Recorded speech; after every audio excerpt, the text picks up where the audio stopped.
Welcome, everybody, to the next installment of the risk management video series put on by the Risk Management Subcommittee. My name is Matt Johnson. I am counsel to the New Hampshire Realtors. With me today is Lindsay Courtney. She is the Executive Director of the Office of Professional License and Certification. The topic today is license renewals and ways to make the process easier. Ms. Courtney, is there a biggest challenge or issue that the OPLC faces when trying to process license renewals for realtors?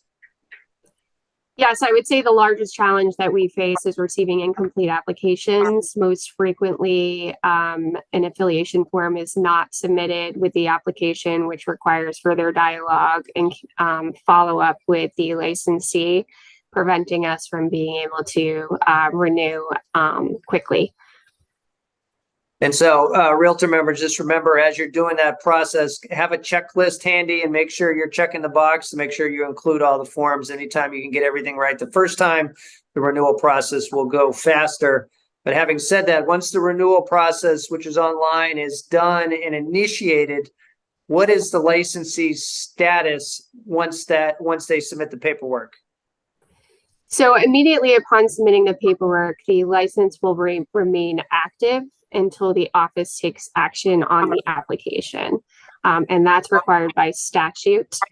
So even if you go beyond your expiration date, if the office has not yet acted on your application, you will remain in what's called an active renewal status, and you can still practice.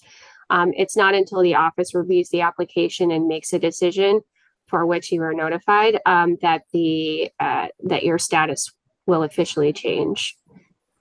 And that's a great point. So remember, the fact that the system treats you as active once you submit the paperwork may not be the final answer. And so if the paperwork is incomplete or there's reason why the OPLC is not going to accept your renewal, either for timeliness grounds or other reasons, your status may change. So you do need to continue to update that, and do not rely on the fact that it says active just because you've submitted the paperwork. Speaking of notice, the last question I had for you is, do you find challenges with making sure that licensees receive the proper electronic notice? Certainly. So our system sends out renewal notifications at 60 days prior to renewal, 15 days prior to renewal, and upon expiration.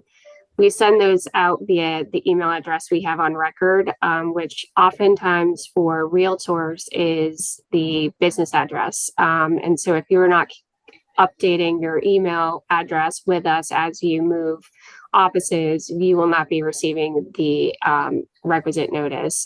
Our recommendation is to provide us with your personal email address so that we can communicate important licensing information to you without risk of not receiving that. That's great advice. I appreciate it. This information is very helpful to the realtor members. We very much appreciate you attending with us today and giving us the information. Anything we can do to make the renewal process more streamlined benefits everybody. Thanks so much for your time today. Everybody, I hope you enjoyed this video, and keep your eyes out for future risk management topic videos coming forward in the coming months.